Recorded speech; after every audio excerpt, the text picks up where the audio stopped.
दोस्तों, महाभारत का युद्ध खत्म होने के बाद युधिष्ठिर को राजगद्दी पर बिठाया गया था, जिसके बाद युधिष्ठिर ने अश्वमेघ यज्ञ करवाया और पूरे भारतवर्ष को जीत लिया। अगले 36 सालों तक युधिष्ठिर ने हस्तिनापुर पर राज किया और इस दौरान भीम, अर्जुन और नकुल सहदेव ने भी युधिष्ठिर का हाथ बटाया। लेकिन 36 साल बाद अजीबोगरीब अपशगुन होने शुरू हो गए।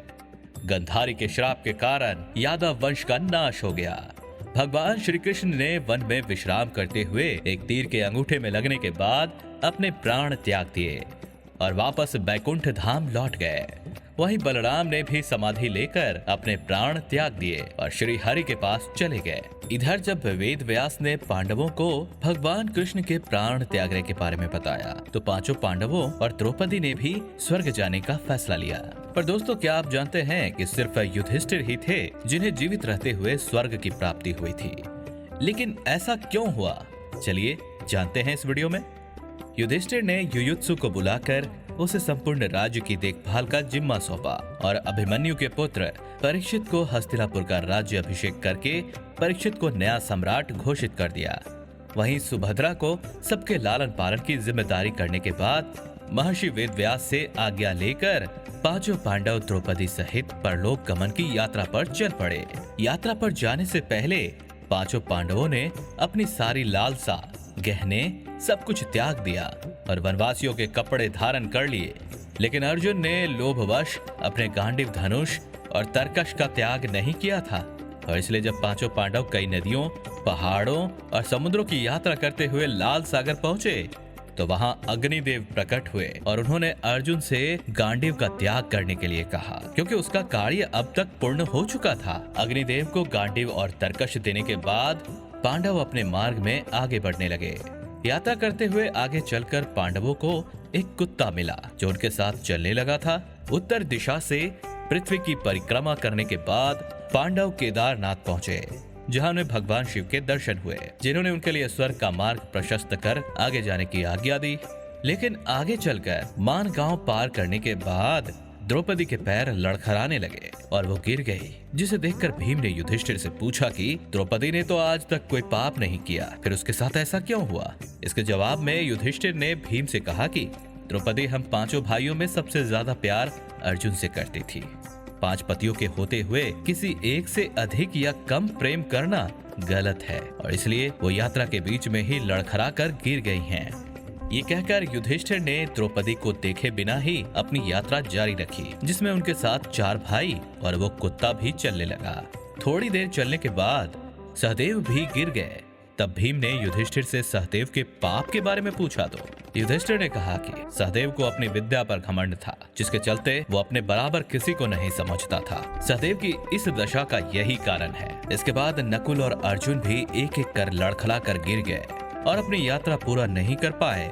जब भीम ने नकुल और अर्जुन के गिरने का कारण पूछा, जिसके जवाब में युधिष्ठिर ने बताया कि नकुल को अपने रूपवान होने का अभिमान था, वो खुद से सुंदर किसी को नहीं समझता था। वहीं अर्जुन को अपने पराक्रम और युद्ध कौशल पर बहुत अभिमान था। उसने कहा था कि वो एक दिन में ही अपने शत्रुओं का अंत कर देगा, लेकिन ऐसा नहीं हुआ और यही कारण है कि दोनों अपनी यात्रा पूरी नहीं कर पाए हैं। सभी भाइयों के पापों का हिसाब देते हुए युधिष्ठिर उस कुत्ते और अपने भाई भीम के साथ आगे बढ़ते जा रहे थे कि तभी एक जगह पहुंचकर भीम भी गिर पड़े और सभी भाइयों की तरह अपनी भी गति का कारण पूछने लगे। तब युधिष्ठिर ने भीम से कहा कि तुम खाते बहुत अधिक थे और बल का झूठा प्रदर्शन करते थे, यही कारण है कि तुम आज इस अवस्था को प्राप्त हुए हो। अब सिर्फ युधिष्ठिर और वो कुत्ता ही बचे थे। युधिष्ठिर उस कुत्ते के साथ आगे बढ़ते गए और आखिरकार उन्हें स्वर्ग का दरवाजा मिल गया। युधिष्ठिर पांचों पांडवों में अकेले थे जो शरीर के साथ स्वर्ग के दरवाजे तक पहुंचे थे। स्वर्ग के दरवाजे पर स्वर्ग के राजा देवराज उनका इंतजार कर रहे थे। देवराज इंद्र को अपने सामने देखकर युधिष्ठिर ने उनसे कहा कि उनके चारों भाई और द्रौपदी यात्रा के बीच में ही गिर गए थे, उन्हें भी अपने साथ ले जाने का इंतजाम कीजिए। जिसके जवाब में इंद्र ने युधिष्ठिर को बताया कि उनके भाई और द्रौपदी शरीर त्याग कर पहले ही स्वर्ग पहुंच गए हैं और अब आपको शरीर सहित स्वर्ग जाने का मौका मिला है। इसके बाद युधिष्ठिर ने इंद्र से कहा कि ये कुत्ता भी उनके साथ स्वर्ग जाएगा, लेकिन इंद्र ने इसके लिए मना कर दिया। देवराज इंद्र के बहुत समझाने पर भी जब युधिष्ठिर उस कुत्ते के बिना स्वर्ग चलने के लिए तैयार नहीं हुए, तब कुत्ते के रूप में वहां उपस्थित यमराज अपने असली रूप में प्रकट हुए। युधिष्ठिर की शालीनता और सच्चाई को देखकर यमराज प्रसन्न हुए और उन्हें आशीर्वाद देकर चले गए, जिसके बाद इंद्र और युधिष्ठिर भी स्वर्ग की ओर चल पड़े। स्वर्ग पहुंचकर युधिष्ठिर ने देखा कि दुर्योधन भी अन्य देवताओं के साथ स्वर्ग में एक दिव्य सिंहासन पर बैठा हुआ है।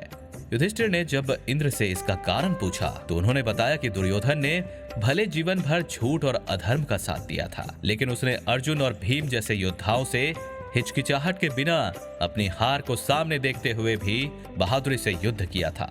उस पराक्रम और साहस की बदौलत आज उसे ये पद प्राप्त हुआ है।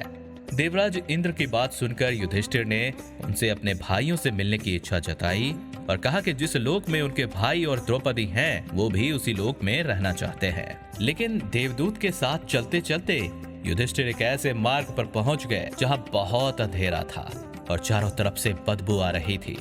आसमान में गिद्ध मंडरा रहे थे और पूरे मार्ग पर मुर्दे पड़े हुए थे।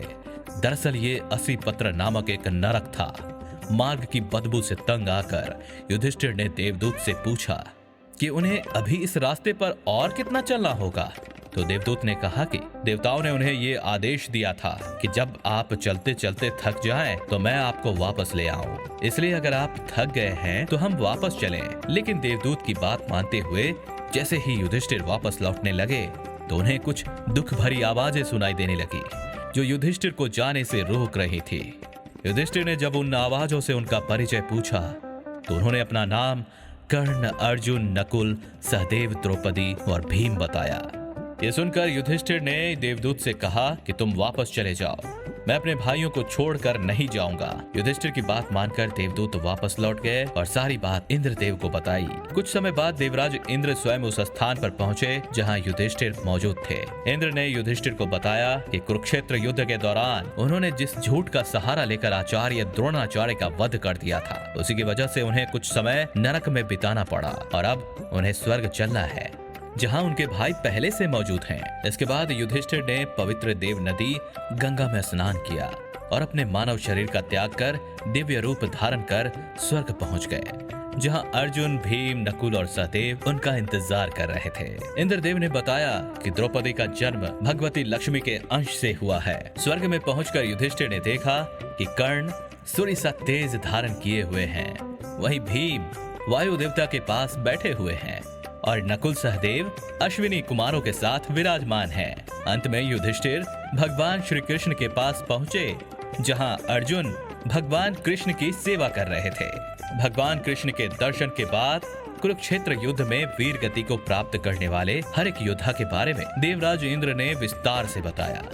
तो दोस्तों, आशा करता हूँ कि महाभारत से जुड़ी ये कहानी आपको पसंद आई होगी। वीडियो पसंद आई हो तो इसे लाइक शेयर जरूर कीजिएगा। मिलते हैं अगले वीडियो में, तब तक के लिए धन्यवाद।